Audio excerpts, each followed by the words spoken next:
เมื่อมั่งมีมิตรมากมายหมายมามองเมื่อไม่มีมิตรมองเหมือนหมูหมาเมื่อมอดม้วยมรณาแม้นหมูหมาไม่มามอง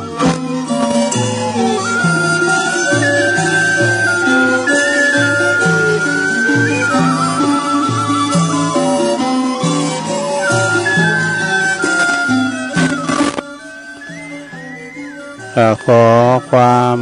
นอบน้อมแด่พระรัตนตรัยอันมีพระพุทธพระธรรมพระสงฆ์เป็นสรณะที่พึ่งกับแนบไต่ไฟสาถวายความเคารพมายังครูบาอาจารย์พระมหาเถรานุเถระตัดเจ้าคณะพระสังฆาธิการพระภิกษุสามเณรเจ้าจุตนจุองค์เน้อครูวัดวาอารามแล้วก็ขอเจริญพรมายังบรรดาพระออกไม่ออกศรัทธาสาธุชนนักศีลนักบุญคนดีหมู่เฮาเจ้าขาทั้งหลายเนาะ เมื่อคำเมื่อแรงบัดนี้เนาะก็มาพบมาปะกับรายการสารธรรมยามค่ำรายการสารธรรมยามค่ำนี่ก็รับผิดชอบบริหารเวลา ดำเนินรายการโดยตนตัวแห่งอาตมาภาพเก่ากับผมตุลุงนันท์ชัยวัฒนาคเสโนจัดรายการอยู่ที่บุญห้องส่งของวัดพระธาตุดอยน้อยตำบลดอยหล่ออำเภอดอยหล่อจังหวัดเชียงใหม่ก็มาพบมาปะกันในยามค่ำของวันเสาร์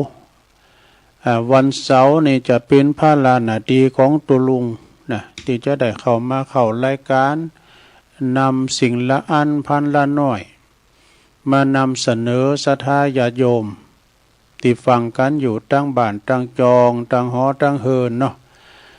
วันเวลาหมออีนี้ก็จะโกลาหลกันหน่อยเนอะพองก็จะได้ทำอาหารการกินเนาะทำสำหรับกับข้าวหุงหาอาหารพองก็สมัยแต่ก่อนนี่หมออีนี้ก็เก้อข้าวหมูกันก้าไก่จะข้าวเหล้าก้าไอ้น่ะงัวควายจะข้าวแหล่ง ยำสล่อมคำเนี่ยนะก็จะเป็นการเป็นงานเอาลูกเอาหลานอาบน้ำอาบน้องพองไอ้นะยามหมออีพองก็โบโลบันโลวิถีชีวิตตำบันนอกบันนาจะเป็นหน้านำก่อนนะมาดึงเ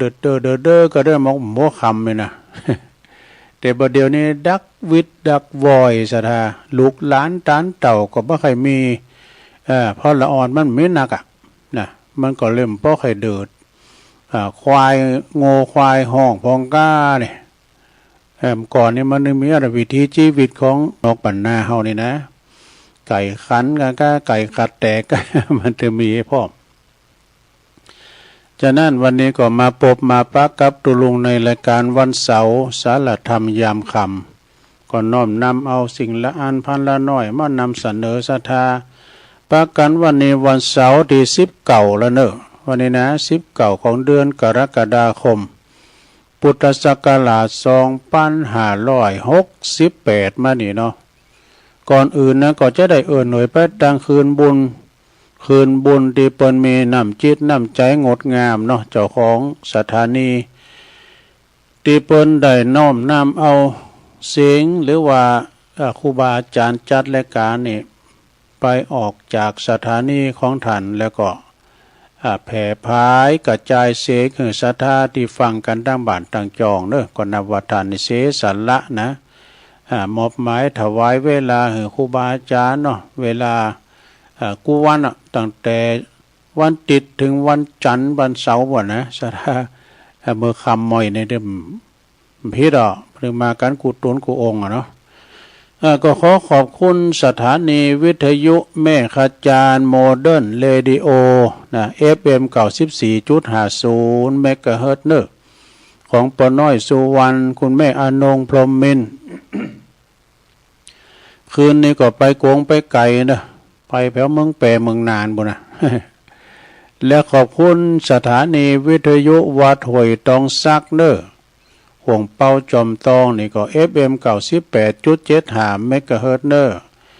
ขอบคุณสถานีวิทยุวันนี้ฝายหินเนอวัดฝายหินอำเภอเมืองเชียงใหม่ FM 104.50 เมกะเฮิรตซ์เปิ้นก็นำรายการตุลุงออกเหมือนกันเนาะทรงแหลกนะแต่ทรงที่สองนี่มีเด้อมีทรงแหลกเนี่ยนะอันนี้ก็เป็นอันเจ้าของคืนสถานีแต่ละคืนนะที่เปิ้นเอารายการของครูบาอาจารย์เนาะกุตนกูองค์มาออกรายการเวลา6 โมงปลาย10 นาทีสักหน่อยนี่นะก็จะได้ยินเสียงน้ำเสียงธรรมครูบาอาจารย์บางตุนบางองค์เปิ้นก็เทศน้ำเทศธรรมออกจากคืนเทศมรดกธรรมมันปึงพองกลางวาสานี่มาฟังเทศฟังธรรมตอนค่ำตอนแรงบางตุนบางองค์เปิ้นก็เอาธรรมะบรรยายเอกะบางตุนบางองค์เนี่ยเปิ้นก็เอาคติธรรมกรรมบักเก่าพองกาก็แล้วแต่เปิ้นจะนำเสนอเนาะฉะนั้นก็ศรัทธาก็ฟังกันไปนะฟังกันไปกินข้าวกันไปหรือว่าอาบน้ำอาบน้องกันไปนะแล้วแต่ละวิธีชีวิตเฮาเนาะก่อนอื่นนั้นตุลุงก็จะนำเสนออันนี้กันนี้นะจะเป็นสะดุกกันเนาะศรัทธาญาติโยมเนาะฟังพอเด้อมันเป็นจะได้ก็เรื่องความกตัญญูเหมือนกันนะนี่นะศรัทธาครูบาอาจารย์ไปก็เคยเล่าแล้วอาจารย์พระครูอภิวัฒนวิกรมไปก็เคยเล่าแล้วตุลุงก็เคยฟังไปนะแต่มันก็กินใจเรื่องความกตัญญูนี่นะศรัทธาญาติโยมทั้งหลายเรื่องสังนี่เรื่องพราหมณ์ชราที่มีลูกหนักลูกหลายตึง4 คนกันแล้วบะเล่งลูกนี่นะลูกนี่อกตัญญูละปอละแม่อีนะอันนี้มันพิจารณาก็ลองติดตามฟังบ่เนาะมีพราหมณ์คนหนึ่งเนาะอยู่ที่กรุงสาวัตถีพุ่นน่ะกรุงสาวัตถีพุ่นมีทรัพย์สินมี800,000น่ะบ่ดูโอ้ศรัทธา800,000สมัยมันก่อนได้ขี่ล้านมาเดี๋ยวมื้อเนาะสมัยข้างดึกดำบรรพ์แล้วนี่ปรากฏว่าคุณเฒ่าคนนี้นะมีลูกปอจายถึง4 คนก็ดูลูกปอจายทั้งนั้นมี4 คนกับกันเวลาแต่งงานลูกชายตั้งหลายแล้วก็แบ่งทรัพย์สินให้ลูกคนละแสนดู800,000ก็เหลือทั้ง400,000เอาไว้หน้าตักเอาไว้ให้ปล่อยแม่ไว้กันตายบ่เดี๋ยวขอนตำมีเฮ็ดทำไมน่ะอันนี้400,000เนี่ยไว้ที่ปอเนี่ยเอาไว้อันเฒ่าแก่มาซื้อยุกซื้อยา ในการละต่อมาภายหลังเนี่ยภรรยาของพราหมณ์ผู้นั้นก็ตายไปก็คือแม่ของเขาตายไปเนอะแม่เป็นเสียงบุญตายไปเหลือกระปอเนาะพกลูกชายตั้งหลายนี่กินแขกแต่งงานมีลูกมีเมย์มาแล้วนี่เนาะจึงมาปรึกษากันว่าอันจะได้กันเอ็มเดี๋ยวเนี่ยอีปอก็กำผ้าอีเมย์ไปแล้วเนี่ยโกปอเนี่ยไปเอาภรรยาใหม่โกปอไปแต่งงานใหม่ถ้าได้ลูกมาสมบัติก็จะตกเป็นของลูกใหม่ได้ไหมกันนะเกิดความโลภขึ้นมาล่ะจะได้โกว่าปอจะไปแต่งงานใหม่ไปเมาลูกเมาเมียใหม่กันสมบัติต่างๆก็จะตกเป็นของลูกที่เกิดใหม่จากแม่ใหม่นะพวกเฮาทั้งหลายเนี่ยถึง4 คนเนี่ยเฮาไปประจบเนาะไปประจบเอากันเถอะหมดเถอะนะไปประจบก็คือว่าไปทำดีกับปอยกันแล้วก็ไปประจบประแจงบิดาหรือว่าปอเนี่ยโดยเข้าปลาอาหารเล่งดูปูปาดอย่างดีปอขยะกินเอารับคุ้มซะก็บอกเด้อไข่แกงเฮ็ดหอมาเนี่ยเอามาตอนปอเนี่ยอันบ่ายเขาบ่นี่ก็ดีเต้เก้าอีปอได้น่ะปอเพิ่นตายใจไอ้วานถ้าว่าอีปอให้หน่อยตกตุกได้ยากมาเอาก็จัดผออีปออีอาจ้าน่ะเพิ่นมาประจบมาทำบุญแหล่งน้ำแล้วเนาะทำความดีแหล่งน้ำบางทีก็มาโนดมาปัก มาโนดมากั่นมาบีบมาโนดตักน้ำบันโหลหนึ่งเข่าเอกะเจไปซับปะแล้วก็ประจบประแจงบิดาโดยข้าวปลาอาหารของกินข้าวหวานต่างๆมาโนดมาเฟ้นมาประวัติมาคัดสีสวีวันนานาประการนี่หรอก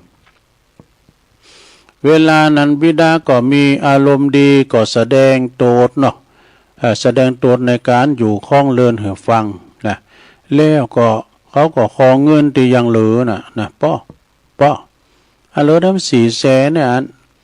ข่อยเขายืมแล้วไปลงทุนแล้วไปกามโมงเอากามลำไย ไปประจบประแจงไปขอพอพราหมณ์ก็ก็ใจง่ายหน่อยนึกว่าเขาจะมาใจใส่ดีอย่างอี้กะนะก็ไปเหือมคนละแสน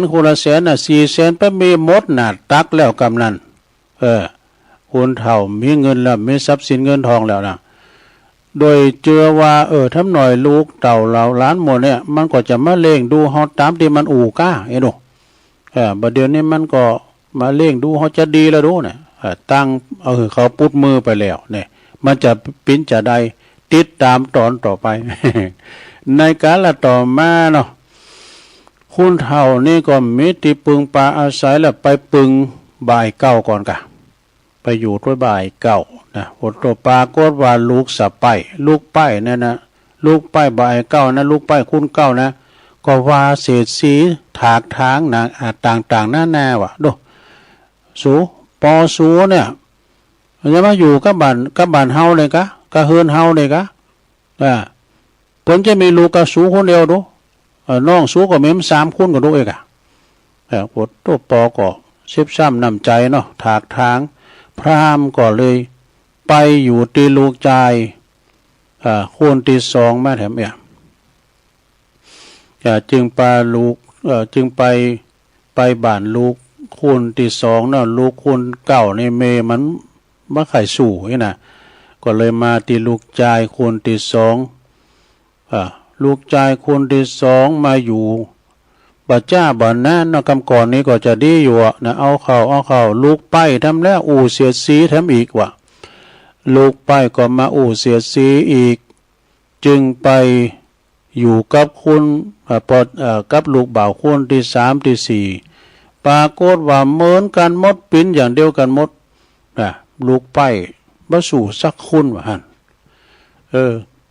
จะไปกินข้าวกินน้ำก็บ่ได้เนี่ยนะศรัทธาญาโยมมีเงินมีคำนี่นะเงินคำนี่มันบาทเนอะมันบาทใจนะมันบาทปีบาทน้องบาทลูกบาทหลานนะปีน้อ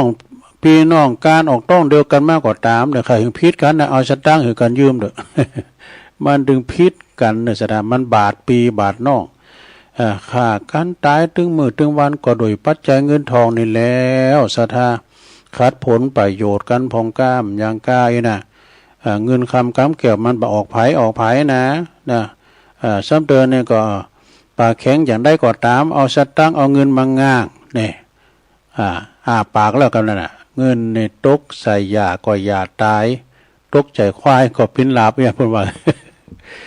นะทีนี้คุณเฒ่านี่ก็เวละไปอยู่ด้วยบ่ายเก้าก็เมมันบ่สู่จนถึงบัดลาพี่ลูกไปบ่สู่สักคนปรากฏว่าถึง4คนนี่บนบ่ต้อนรับนะพราหมณ์ก็เลยจะคือขมจังเย็นเนาะก็เลยกำเบิ่งหม้อขอกินกับพี่น้องเจ้าบ้านดูโอ้เคยเป็นเศรษฐีนะ800,000น่ะคือพอเนาะเลยเจ๊อ่องกันนี่เนาะ90 ล้านเอาไปมารับจ้างปลูกหน้าเนี่ย ก็ปิ้นอย่างอีกพราหมณ์ก็เลยกินข้าวตีไหนก็บ่ได้ไปกินข้าวตีเฮินไผก็บ่ได้นะตั้งแต่ลูกบ่าวคุณแล้วก็ถึงคุณเก่าก็ไปบวชปิ้นตาปะขาวนะไปบวชนุ่งขาวห่มขาวนี่ก็แล้วก็เที่ยวคอต้านขอกินกับพี่น้องเจ้าบ้านว่าอั่นดูเป็นคุณเฒ่าที่มีลูกกตัญญูบ่ได้พอได้ก้อยสักคนไปเสาะขอกินกับตามกาดตามลีนะปอกาในขายเอาบิดแบ่งให้กินพองเอกนะเอาเดิมมิตรนอนก่อนนอนได้ดีกาดนะเว้ยนอนโดย เสด็จก็มีสุนัขะก็มีนอนด้วยกันอะไรอ่ะเฮไปเฮมาเนี่ยศรัทธาญาโยมเงินคำกำแก้วกันขอนมีเฮ็ดเนี่ยนะก็ลำบากเนอะแล้วก็อยู่มาวันหนึ่งเนอะเมื่อว่าเที่ยวคอต้านมากินแล้วก็นอนรับกินอิ่มแล้วก็นอนรับไปสะดุ้งตื่นขึ้นมาเนี่ยกึดใจได้วะเมื่อบาหันผู้ใดจักมาปิ้นหงปิ้นตีปึงของเฮาแล้วปึงลูกก็บ่ได้ปึงล้านก็บ่ได้นะเนาะก็กึดถึงว่าเขาว่าพระสมณะโคดมนี่คือถึงพระพุทธเจ้าแล้วเด้อเป็นผู้ที่มีหน้าตาเบิกบานยิ้มแย้มแจ่มใสอู่มนจาวานปิยาวาจาอู่โดยเป็นสุขนะอู่โดยก็เป็นสุขฉลาดในการปราศัยนี่คือถึงหาอย่างจะเขาว่าแต่จ้าได้เฮายังบ่อาจที่จะฮู้ได้เฮาจะไปหาพระสมณะโคดมได้ดูเกิดอย่างอ่านแล้วก็เลยลุกล้างหน้าล้างตาซอยหน้าซอยตานุ่งห่มผ้าอย่างนุ่งห่มผ้าหือดีนี่แล้วก็ถือภาชนะคอต้านนี่นะเดินซักไม่เต่าไปซักไม่เต่าไปเข้าเฝ้าพระพุทธเจ้า ไปเข้าเฝ้าพระพุทธเจ้าก็คือว่ากันไปเข้าเฝ้าเนี่ยมันจะไปเฝ้าอย่างนั้นก็คือไปป้าใส่พระพุทธเจ้านะไปสนทนากับเปิ้นนี่นะพระพุทธเจ้าก็เลยจึงตรัสถามว่าเป็นอย่างใดพราหมณ์ร่างกายของพราหมณ์ในหม่นมองเนอะเศร้ามองมีสง่าราศีนุ่งผ้านุ่งโคก็สีหม่นมองนะมีความทุกข์ในจิตในใจหรือเปล่าเนาะพราหมณ์ก็จึงกราบทูลขึ้นว่าข้าแด่พระโคดมข้าพระเจ้านี่นะมีลูกชายถึง4 คนกันเนอะมีลูกชาย4 คนข้าพระเจ้าก็แบ่งทรัพย์ให้มันไปหมดแล้วนะมันก็คบคิดกับเมมันว่าขับไล่ข้าพระเจ้าออกจากคุ้มจากบ้านจากเฮือนก็เขาเยี่ยมสำนึกสักน้อยเงินคำกำแก้วแป้งหอแป้งเฮือนก็เงินปอมาดึงหมดเนาะเขาเอาที่ไหนมาแปลงหอแปลงเฮิรนได้ลูกได้เมก็เงินปอมันแบ่งให้มาเป็นกำก่อนแบ่งให้คุณแสน400,000เอาไปแล้วแล้วก็มาประจบนั้นได้ลูกได้เมแล้วมาประจบคบคิดกับเมมันมาต่อเนาะมนจ้าหวานเฮาสลัมไปก็แบ่งให้เขาให้คุณแสนเสียงลึ่งเอาแล้วกำนันเฮาเป็นหมาโหนเหนาไปอยู่ที่ไหนก็ไปก็ไม่ได้น่ะแล้วก็เลยส้มซานมาเข้าเฝ้าพระพุทธเจ้าเนี่ยพระพุทธเจ้าก็ตรัสว่าพราหมณ์ถ้าอย่างนั้นเนี่ยพราหมณ์จุงจำเอาถอยกรรมของข้าพระเจ้าเหล่านี้ด้วยเนี่ยพระพุทธเจ้าจะสอนให้ละจะสอนลักให้พราหมณ์กรรมเหรอเนี่ยเมื่อว่าลูกพราหมณ์เนี่ยไปเข้าประชุมพวกพราหมณ์ศาสนาพราหมณ์เนี่ยเป็นประชุมในโรงธรรมเหมือนกันนะไปประชุมกันนะลูกพราหมณ์ถึง4 คนเนี่ยไปเข้าร่วมประชุมกับพราหมณ์พวกพราหมณ์ทั้งหลายเนี่ยพราหมณ์จึงกล่าวว่าเข้าไปแล้วไปขอยืมโคโซกำร้อยเนี่ยกำไม่กล่าวเลยเข้าไปแล้วก็กล่าวขึ้นว่าอย่างนี้เฮาคิดว่าจักได้เพลิดเพลินกับลูกเหล่าใดนี่อันนี้พระพุทธเจ้าเพิ่นสอนให้พราหมณ์นะเฮาคิดว่าจักได้เพลิดเพลินกับลูกเหล่าใดแล้วก็อยากให้ลูกเหล่าใดเจริญลูกเหล่านั้นคบคิดกับเมนี่พราหมณ์ว่าละลูกเหล่านั้นคบคิดกับเมไล่เฮาเสียเหมือนไล่เฮาเสียเหมือนสุนัขไล่สุกรดูเหมือนหมาไล่หมูเหมือนสุนัขไล่สุกรว่าหลวงลูกตีชั่วชาเพียงเรียกเราโดยปากว่าปอเท่านั้นเนี่ยเวลาเฮาแก่เฒ่ามาแล้วเนี่ยเขาก็ทิ้งเฮาเสียเหมือนกับม้าแก่ตีเจ้าของบ่เล่งละนะใจการใจงานบ่ได้ปอของโภคคุณพานยอมเที่ยวขอทานกับคนอื่นขอกินกับพี่น้องเจ้าบ้านตามกาดตามรีปอกาแม่ขายเปิ้นอีดูก็บิดแบ่งหื้อ นอนตำกาดตำลีคำในนอนหันนี่นะแล้วก็ได้แม่เต้าแม่เต้าของเฮาเนี่ยย่างดีกว่าลูกเต่าบ่เจอฟังกรรมนี่ที่ดูปราศัยอยู่ในบุญเวทีพุ่นน่ะท่านประธานที่เคารพนะและท่านสมาชิกผู้มีเกียรติด้วยนั่นผู้แทนหมดแล้วก็ไม่เต้าของข้าพเจ้าเนี่ยยังดีกว่าลูกที่บ่เจอกรรมฟังกรรมนะเพราะไม่เต้าของเฮานี่ยังกันโคที่ดุร้ายคือโง่ที่มันดุร้ายก็ได้กันสุนัขกันหมาที่มันดุร้ายก็ได้คลำไปตามตีมืดก็ได้ในตีมืดก็ได้นะแล้วก็เอาไปอย่างแนะนำลึกตื่นก็ได้นะเวลาเฮาพลาดจะลุ่มจะตาวก็เอาแม่เต้าพยุงก็บ่ตาวสักกับนี่นะไว้ได้ เธอจุงว่าอย่างนี้เด้อไอ้นะนี่พระพุทธเจ้าสอนรักเขานะสอนรักคือพราหมณ์นะสอนกรรมเอากรรมนี่ไปว่าเด้อบนเวทีเลยเด้อไอ้นะพราหมณ์นั้นก็ได้จำถอยกรรมเหล่านั้นได้นะพอไปถึงเตียนธรรมศาลาที่พราหมณ์เปิดประชุมกันหลวงหลายเนาะการลุกพราหมณ์ก็ไปประชุมโดยลูกพราหมณ์ทั้ง4คุณก็ไปประชุมด้วยนะพราหมณ์ชรานะก็จึงเข้าไปในที่ประชุมนะยกมือนะเตียวขึ้นไปบนเวทีอันขอยืมโคโซกกำเอาไอ้น่ะไปกำไม้ป่ะไปกำไม้เปิ้นก็อู้ขึ้นว่าเมื่อที่ประชุมได้อู้นะเพราะว่าเมื่อที่ประชุมก็ได้ยินได้ยืนอู้คือพราหมณ์ปอเขาบอกได้ยืนอู้ขึ้นโดยคำกรรมที่พระพุทธเจ้าสอนนะพออู้จบแล้วในคุณในที่ประชุมนะพราหมณ์ทั้งหลายเหล่านั้นก็ฮู้ว่าลูกพราหมณ์ทั้ง4นะทิ้งพราหมณ์ชรานี่ทิ้งปอกะไอ้น่ะจึงปากันลุกขึ้นมาว่ะนะลุกขึ้นมาเฮ้ยพวกเราจงฆ่าไอ้4คนนี่เสียว่ะนะพราหมณ์โหน่ะนะจงฆ่าไอ้4คนนี่ให้ลูกพราหมณ์ทั้ง4นะก็เลยรีบเข้ามาหมอบกั้นการเข้ามาแทบพระบาทแทบเท้าของบิดาของปอนะปอเอ้ยลูกผิดไปแล้วปอเอ้ยขอชีวิตเถอะปอเอ้ยที่ผ่านมาเนี่ยมันข่อยเขาก็ดีแต่มันมาคบคิดกับเมย์น่ะ ก็จะไปตรวจตรงเมย์กัน ขอชีวิตเถอะปอเอ้ยบอกเขาเถอะนะพราหมณ์จึงห้ามคุณทั้งหลายไว้นี่ชาก่อนท่านทั้งหลายชาก่อนท่านทั้งหลายเนาะคุณทั้งหลายก็จึงบอกว่าเนาะถ้าพวกเจ้า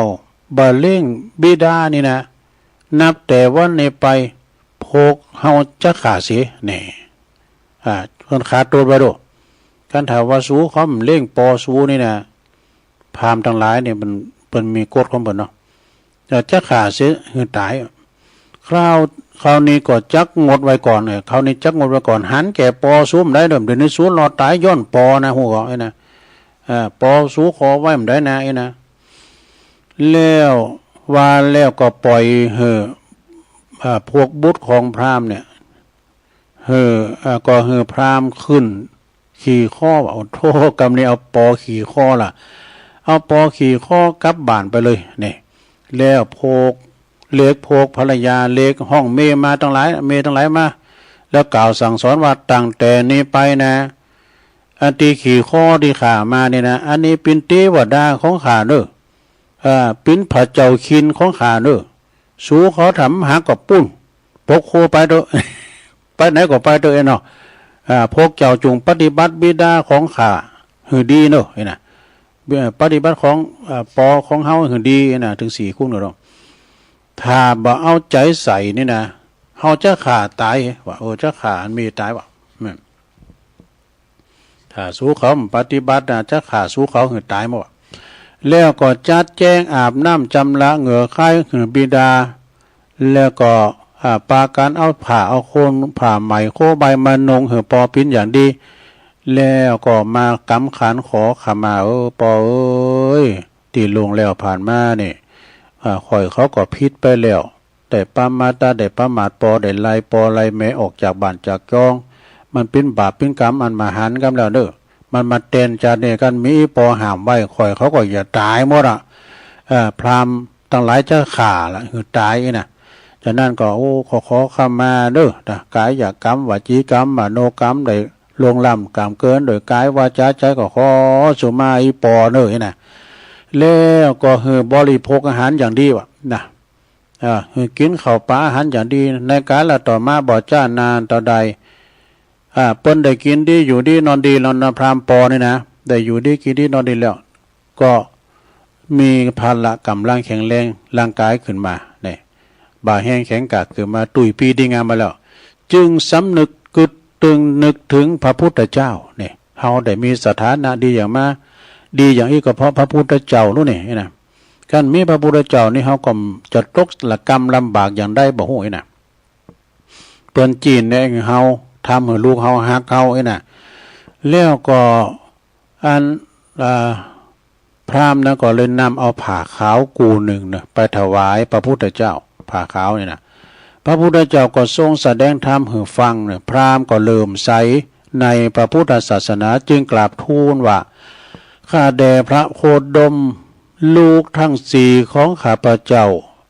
ได้ให้อาหารวันละ4 สำรับแก่ข้าพเจ้าเนอะข้าพเจ้าจะขอถวายทาน2 สำรับเนี่ยเอาคนละครึ่งข้าพเจ้าได้2 สำรับพระพุทธเจ้าสมณโคดมก็ได้2 สำรับพระพุทธเจ้าก็จึงตรัสว่าดีแล้วพราหมณ์สาธุแปลว่าดีแล้วแต่ว่าเฮาจักไปตามสอบใจของเฮาเนี่ยเฮาจะไปปินที่บาทไปอ่ะเนาะนะเรียกก็คือพราหมณ์กลับไปบาทพราหมณ์กลับมาถึงบ้านก็บอกลูกหลานทั้ง4ว่าลูกเอ้ย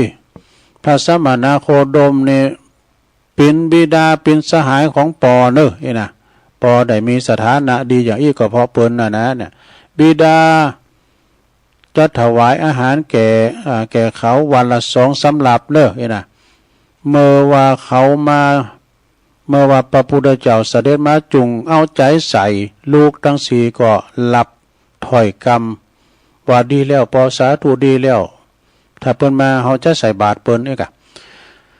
พอเจ้าคืนมาพระพุทธเจ้าก็เสด็จมาปิณฑบาตที่บ้านเนาะบุตรคนใหญ่ของพราหมณ์น่ะคือบ่ายเก้าก็เข้าไปนิมนต์พระพุทธเจ้าขึ้นไปเสียยังบุญเฮินบุญน่ะวันหลังก็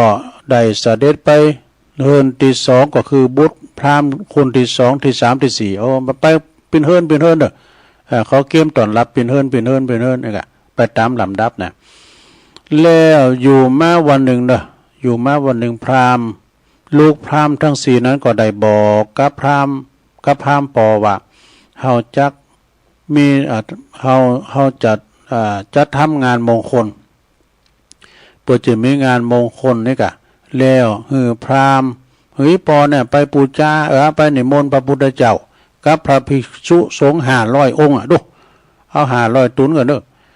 มีพระพุทธเจ้าเป็นประธานเข้ามาเสวยแล้วก็เสด็จเสวยแล้วก็กราบทูลขึ้นว่าข้าแด่พระโคดมนี่พวกข้าพระองค์เนี่ยได้เอาใจใส่ปฏิบัติเล่งดูปิตาคือปอของข้าพระองค์เป็นอย่างดีนะได้ตกตุกได้อยากบ่ได้เฮเลรอนไปไหนแล้วนะเป็นพระเจ้าคินโดยนะแล้วก็โปรดดูลางกายบิดาของข้าพระองค์เถิดพระพุทธเจ้าก็ทรงตอบว่าเป็นการดีแล้วการอันเลี้ยงดูปิตามารดาคือพ่อแม่นี่นะเป็นของตีบัณฑิตทั้งหลายในปางก่อนเนี่ยเปิ้นประพฤติปฏิบัติกันมาเปิ้นซักเสริญเยินยอว่าไผที่ปฏิบัติต่อกุลปอกุลแม่เนี่ยปินนั้นว่าปฏิบัติพระเจ้าขีนน้อยกะตัดอย่างนี้แล้วพระพุทธเจ้าก็เลยทรงแสดงธรรมเรื่องจ้างเนี่ยจ้างเลี้ยงมารดาให้ฟังเนี่ยจ้างนี่มันก่อนนี่มันเป็นนั่นจ้างเป็นกตัญญูเนาะเลี้ยงแม่จ้างให้ฟังพอจบลงพราหมณ์กับลูกชายแล้วก็ลูกสะใภ้ตัว ก็ปากันตั้งอยู่ในโซดาปฏิผลเนอะนี่แล้วก็จบเรื่องนี้แล้วก็เปิ้นมีข้อคิดว่าปินอ่านว่าเรื่องในสอนหัวว่าปิตามารดาคือพ่อแม่นี่ก็บอกคนยกทรัพย์สมบัติให้แก่ลูกจุนหมดก่อนที่ตัวจะตายเนี่ยเปิ้นว่าจะไปฟังถอดเขียวถอดง่าในโรงเนอะถอดไปหมดแล้วก็ยังนี่นะตีหายตีสวน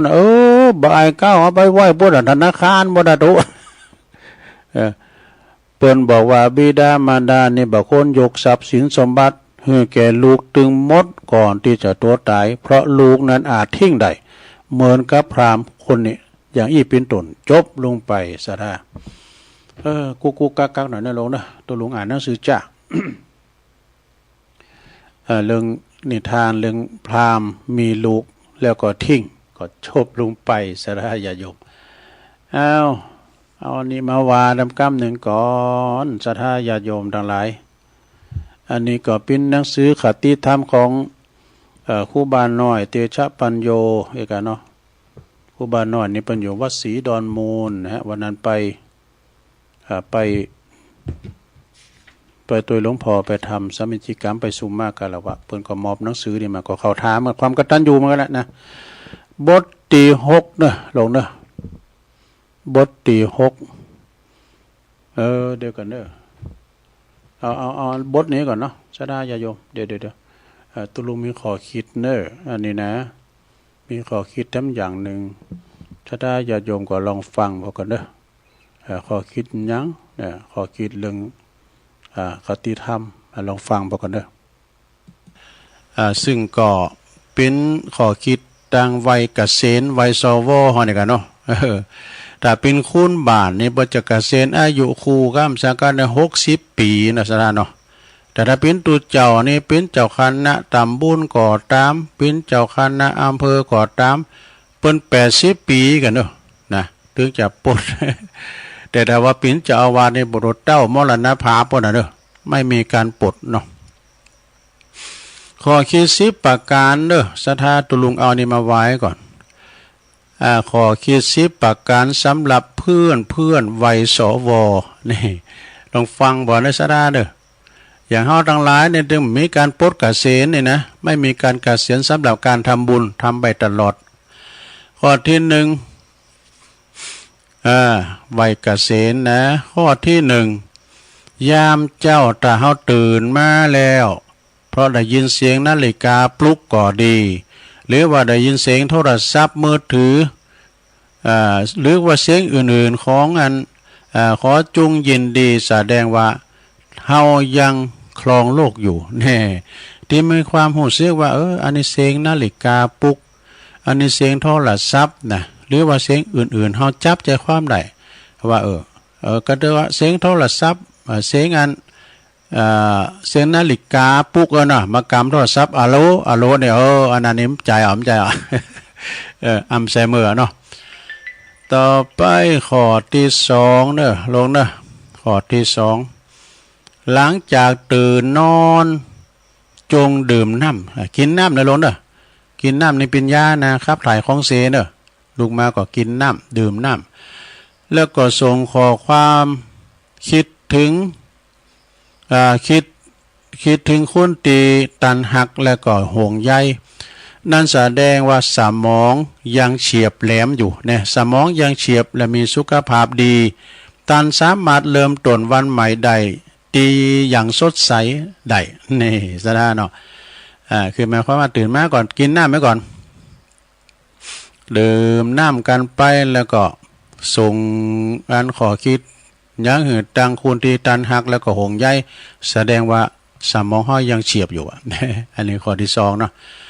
ต่อไปข้อที่3นะลงนะข้อที่3ตันยังได้รับข้อความแล้วก็โทรศัพท์จากเพลินจวนไปรับประทานอาหารไปเล่นกีฬาเล่นเกมกีฬาแล้วก็ไปพบปะสังสรรค์กับเปิ่นนั่นหมายความว่าตันยังมีความสัมพันธ์ที่ดีกับผู้คนรอบข้างเนี่ยเปิ่นฝูงมิตรสหายบริวารแวดล้อมยังคงคิดถึงตันอยู่เขาทาเนี่ยอันนี้นะข้อที่3นะข้อที่4แล้วว่า ข้อที่สี่นี่เป็นว่าในโลกเนี่ยบางครั้งบางคนอาจจะใส่ไล่หรือว่านินทาเราขวัญทันรับหลังเนี่ยเราขวัญรับหลังนั่นหมายถึงว่าหมายความว่าตันยังเป็นคนที่สำคัญในใจของพวกเขาซึ่งบ่มีชีวิตดีเต่าตันจึงควรหูซึกว่าโชคดีมีความสุขแล้วนี่สะดาการว่าเปิ้นเราควันนินทาเฮาไอ้นะแสดงว่าเฮายังอยู่ในหัวใจเขาอยู่ เขายังกึดถึงเฮาอยู่นะว่าปล่อยเขาเราไปเนาะเราควันมันจะมีดูนินทามากับความสรรเสริญมันโลกธรรมทั้ง8ไผจะมาซักเสริญเฮาตลอดเวลากันเปิ้นจังเฮาเปิ้นก็เราควันเฮาอันน่ะกะนะการพยายามมีความเคารพนับถือเฮาเปิ้นก็จะซักเสริญเฮาอีกอะนะโลกธรรมทั้ง8มีลาภก็เสริมลาภมียศก็เสริมยศมีสรรเสริญก็มีนินทามีสุขก็มีทุกข์มันคู่กันคู่กับโลกต่อไปข้อที่5นะลงเด้อหากกังวลใจว่าตันโอนเกินไปนะแสดงว่าตันกำลังกินดีอยู่ดีนะและมีอาหารอร่อยดีมีประโยชน์นะทุกมื้อมีประโยชน์ทุกมื้อจงอย่าไปกังวลใจเพราะทั้งหมดที่ถึงการมีสุขภาพดีมีอายุยืนมีภูมิคุ้มกันดีล้วนมาจากการรับประทานอาหารนะลงเด้อการกินข้าวเนี่ยนะอาหารดีมีคุณค่าขอให้ตันควบคุมทุกอย่างให้พอดีพอสมควรนี่หูซื้อว่ากินข้าวลำได้นะกินข้าวลำกินน้ำลุงมีพายาติโลกากินได้ได้ไปได้เปิ้นว่าก็อาจารย์มหาเปิ้นว่ากินได้รับได้ทายได้สมองดีเนาะหมายความว่าเฮากินได้เนี่ยซะได้เฮากินคนเดียวมันอิ่มนะคุณมาป้อนนี่มันบ่อิ่มนะอ้ำก้ามอ่ะกินได้รับง่ายบางคนนอนบ่หลับนะคุณเฒ่าก้ามสังกาอย่างตุลุงเขานี่การมันลาประชากรรมมันสะดุ้งตื่นมาแล้วมันบ่หลับแล้วนี่นะก็มาตื่นเลยนะมันจะนอนบ่หลับนะเนาะการรับง่ายนะสัก8 โมงก่อนรับก็ตื่นมาสะดุ้งตื่นพอ5 โมงปลายแล้วลุกมาโอ้รับหลุมประมาณนะรับอิ่มดีเตะรับหลุมดีนะการเฮารับได้ดีเนี่ยมันดีนะลุงมันการทำได้รับไว้นะตามันเป็นหมงเป็นหมางเนี่ยปวดตัวตาเหลืองเมืองมืดหอนใดเป็นอันใดนะการนอนบ่รับเนี่ยกินก็บ่ล่ำเลยนะโอ้นักแก่กินได้รับง่ายถ่ายง่ายก็ถ่ายเนี่ยสะดวกสบายแล้วดีละนะการจะไปการไปงานหอยได้ถ่ายไปแล้วสบายแล้วก็สมองดีนี่สมองดีก็คือไม่เป็นอัลไซเมอร์มีสมองปลอดโปร่งกึศได้นะอดีตปัจจุบันอนาคตนี่ขึ้นได้เด้ออันนี้เป็นสมองดีนะสดาต่อไปข้อที่6เนาะหลงหากการออกไปทำการทำงานทำกิจกรรมกับเปิ่นเนี่ยนะเช่นไปรับประทานอาหารหรือไปกินข้าวคุยกันไปเที่ยวกันไปด้วยกันทัศนศึกษาในสถานที่ต่างๆเนี่ยเลยแล้วก็เปลี่ยนสภาพแวดล้อมนะเปลี่ยนสภาพแวดล้อมนั้นยอมพิสูจน์ว่าตันมีมาตรฐานชีวิตดีนี่เปลี่ยนมาตรฐานนะซะเนาะคือเปลี่ยนสภาพเปลี่ยนสิ่งแวดล้อมนี่อันนี้ข้อที่6นะข้อที่7เหรอหากตันมีอายุเกิน65 ปีไปนะจงดีใจและก็ภูมิใจเพราะมีงานศึกษาวิจัยระดับโลกจี้ว่ามีแค่8 ใน 100 คนที่มีอายุเกิน65ดูโอ้เข้าท่าเลยลุงเด้อหลวงอายุตะเหือถามอายุตะเหือข้อที่8ถ้าท่านยังสามารถออกไปจับจ่ายซื้อของที่ตลาดซื้อผักซื้อปลามาทำอาหารสายตายังดีนะหูก็ยังดีอยู่หูวิธีส่งข้อความทางโทรศัพท์มือถือเขียนบันทึกความทรงจำเขียนเรื่องราวต่างๆได้นับว่าตัน โชคดีที่สุดแล้วที่มีชีวิตประสบความสำเร็จนี่นี่นะสดามีความทรงจำดีนะการไปจ่ายตลาดใดนี่เดียนะข้อที่เก้าสุดท้ายลงนะข้อที่เก้านะหากว่าตันยิ้มเมื่อกำลังอ่านบทความนี้แสดงว่าตันเป็นคนที่มีความสุขแล้วก็ภาคภูมิใจนี่มีเก่าขอโดยสถาสำหรับวัยเกษียณนี่นะบทความนี้มีความหมายและเป็นความจริงมากๆเนอะตั้งเก่าขอนะเป็นความจริงนะลูกนะหากว่าตันส่งบทความนี้ไปหือเปินแสดงว่าตันบ่เป็นคนหันแก่โตเนี่ยตันจะมีจิตใจอบอ้อมอารีเป็นคนตีหักผู้อื่นโปรดหือเปินวัยเกษียณของท่านได้อ่านบทความนี้ไม่ต้องอ่านนะทุกอ่านฟังแล้วดู จบลงไปอันเนี้ยสดาขอบคุณเด้อคุณโยมยุพินหอมมาลานะพี่น้อยเปิ้นสูงมาจากปูนแม่โยกปุ่นนะบทความตีดีๆเนาะสดาภายมีขอความดีๆก็สูงมาเด้อสูงมาได้สดาญาโยมเอามาเป็นวิทยาทานจบลงไปเนาะสดาญาโยมเป็นวิทยาทานเด้อช่วงเวลาที่เหลือนี่เนาะตุลุงก็จะขอประกาศข่าวสารงานบุญนี่กันเด้อวันนั้นก็ลืมไปประกาศในทางงานวัดบรรพตบรรพตสถิตเปิ้นจะตั้งทำโลงเด้อสถาที่จริงนี่ก็เปิ้นตั้งกลางวัดสาเนี่ยเปิ้น3เดือนมันมี3ยกกันนะดู โอ้ปิ้นยกมากับนักมวยเหมือนกันเด้อตั้งทำโลงนี่นะมหาเวสสันดรจาดก13กันปิด17ผูกถึงทำบริวารเพราะว่าจะเป็นทำมาลายเก่ามาลายปลายทำอานิสงส์ทำกถาปั้นนี่นะเพื่อก็จะเอายกแรกเนี่ยกะยกของวันที่1ของยกที่1กันนะคือวันติดที่27กรกฎาคมปลายเดือนเนี่ยนะจะเริ่มละปลายเดือนนี่เริ่มแล้วก็ยกที่2ก็วันติดที่24สิงหาคมเดือนหน้านะ24สิงหาคมก็เตดในเนื้อทำไปเลยนะทัศปรหรือนกรการก้าวกันไปแล้วก็ยกสุดท้ายยกที่3วันติดที่28กันยานี่สระเนี่ยอันนี้ยกสุดท้ายเด้อเปิดมี3ยกแล้วก็3เดินกันเด้อยก1ยก2ยก3นะที่วัดบรรพตสถิตจังหวัดลำปางในเมตตาธรรมอาจารย์ท่านพระมหานพดลสุวรรณเมธีอันเป็นเจ้าคณะอำเภอวังเหนือเนาะแล้วก็เจ้าวัดบรรพตสถิตแล้วก็ท่านพระมหาสมชาติชาตปัญโยวัดบรรพตสถิตเหมือนกันเนอไปพระเจ้าไปหับเป็นเจ้าภาพสังกันเตดก้ามสังกาก่อไปนะไปกินแป้ตานกันนะเพิ่นก็จัดมื้อในอันนี้ก็แปลกแหวกแนวเด้อเพิ่นหน่อยนะเพราะว่าเพิ่นจัด3ยก3เดินน่ะซะนะเนาะไปลมกินลมทานกัน แล้วก็ทำงานนึงก็วันพุกนี่แหละเด้อซะนะเด้อคณะสงฆ์คืนสีขาวตลอดถึงญาติโยมต่างหลายตลอดถึงบัจจัยคณะสงฆ์นั่นคืนสีขาวก็ตามนะเพิ่นก็จะมีงาน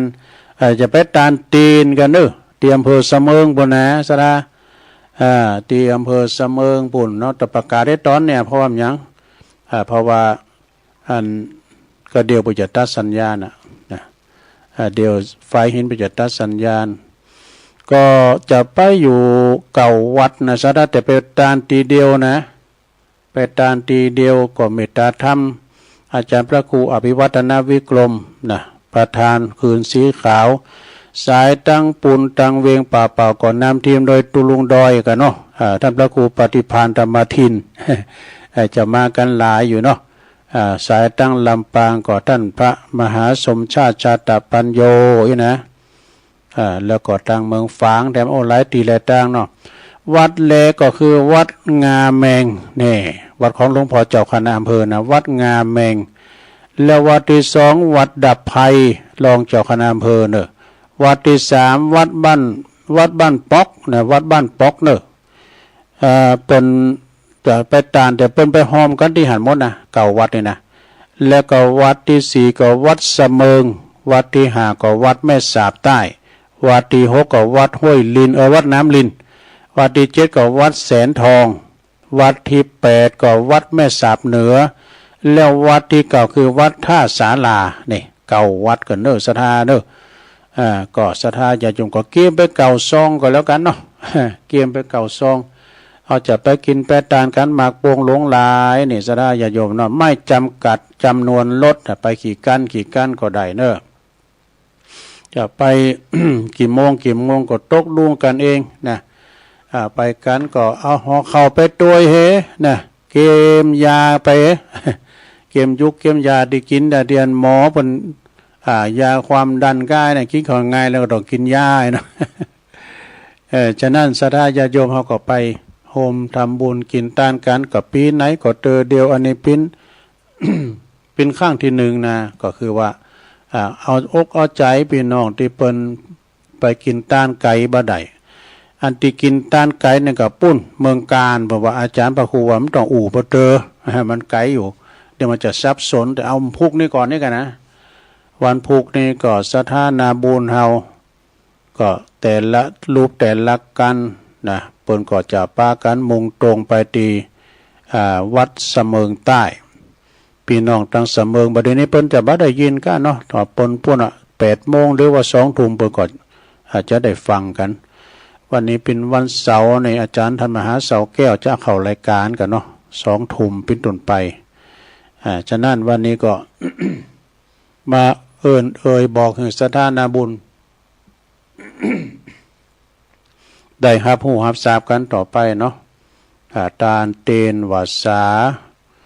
ตันดอยสะเก็ดก็ตังท่านพระครูชลทานพิทักษ์กันเนาะ ไปหล่อเต้นที่หันแล้วนี้ที่เก้าว่าแล้วดูก็จะได้นำทีมมาเนอะตัวปียุ่ยก็นะแต่พี่น้องตันดอยสะเก็ดแถมตังเมืองลี่ก็ตังแม่แจ่มก็นะตังสายในหอนี่แฮมตังกลางเว้งเจียงใหม่มาตังสายด้อยหล่อจอมตองหอดก็นี่นะบางทีเปิ้นจะไปกินไปทานโดยเปิ้นจะจำกัดดูบ่ได้จำกัดลดไปขี่กันก็ได้นะเอาแล้วเนาะตอนนี้ตุลุงก็จะได้ยอบย่างเนาะขอบคุณเนาะฝ่ายเห็นที่เปิ้นรับสัญญาณก็เดี๋ยวเปิ้นก็จะมีรายการอื่นต่อไปตั้งเจริญปอนขอบคุณแล้วก็ไหว้สาวขอบคุณอาจารย์พระสมุวิสุวัฒน์วรกิจโจโดยเนอะเปิ้นได้ลิงสัญญาณตุลุงไปตั้งในเมืององค์ขลงในเมืองโดยเนาะก็เดี๋ยวก็จะมาเล่านิทานแถมแล้วก็มาเก็ตเล็กๆเก็ตน้อยของครูบาวัดศรีดอนมูลครูบาหน่อยด้วยเนาะอ้าวตอนนี้ยอบย่างก่อนเนอะเจริญพร